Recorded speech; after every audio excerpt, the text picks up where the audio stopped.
Мунтахаби ҷудои Тоҷикистон ба бозиҳои осиёӣ омода мешавад. 23 сентябр дар шаҳри Ханчжоуи Чин 19-умин бозиҳои осиёӣ оғоз мегардад. Рақобатҳо дар риштаи ҷудо бошанд аз 24 то 27 сентябр сурат мегиранд.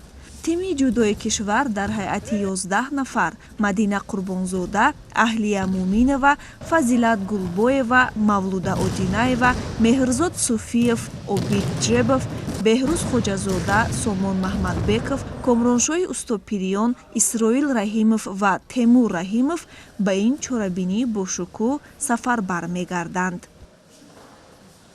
Машқҳои дастаҷамие ки мо пеш аз ин дар шаҳри Тошкент гузарондем ва ин машқҳои дастаҷамие ки имрӯза дар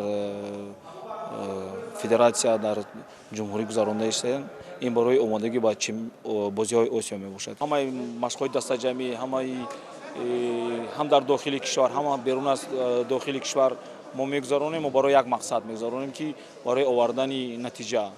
Мо боварӣ дорем ки бачаҳо дар чемпионати Осиё, дар бозиҳои Осиё, дар Гранд-слами Баку ва дар чемпионати ҷаҳон мобайни ҷавонон натиҷаи хубе ба даст меоранд.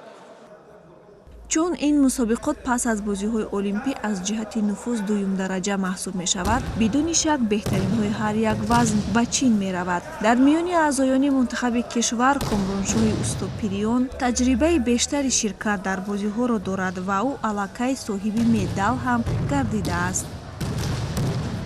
Ман бори севум мешад ки ба бозиҳои осиёӣ иштирок мекунам. Соли 2014 дар давлати Корея, 2018 дар давлати Индонезия ва 2023 бошад дар давлати Чин баргузор мегардад, иштирок мекунам. Тайёрии мо бисёр дар сатҳи баланд рафта истодааст.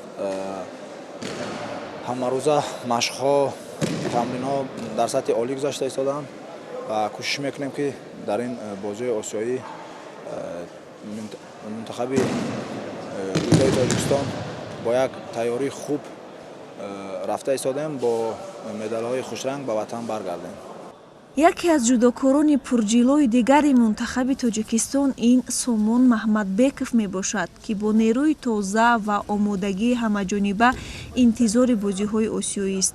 Ҳарчанд ҳарифон дар қора бисёр қавиянд ва ҳунарнамоии муқобили ватандорони ҷудо варзишгарони Корея, Қазоқистон ва Узбекистон осон нахоҳад буд, вале Сомон ҳам аз онҳо дасти кам нест.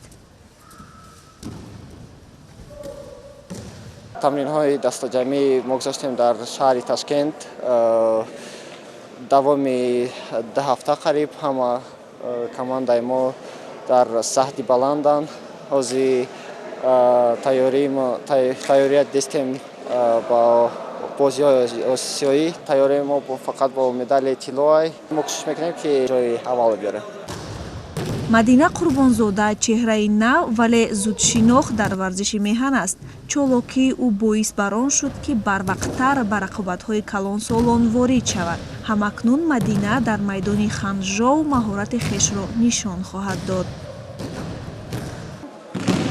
ман бори дуюм мебошад ки дар чунин мусобиқаҳои байни калонсолон дар азиатские игры иштирок мекунам ва пеш аз мусобиқа мо дар ин толор тамринҳои худро хуб гузаронда истодаем ва бо ҳамроҳии устода Муртазо Носиров ва дар тӯли як рӯз 2 маротиба ба бегоҳӣ бошад дар толори варзиши кангур тамрин карда истодаем ва кӯшиш менамоем ки дар ин мусобиқа маҳорати хуб нишон дода парчами Тоҷикистонро баланд бардорем. Мунтахаби ҷудо бо омодагии комил 21 сентябр ба шаҳри Ханчжоу сафар мекунад. Ба онҳо дар фатҳи ин мусобиқа барору комёбӣ таманно дорем.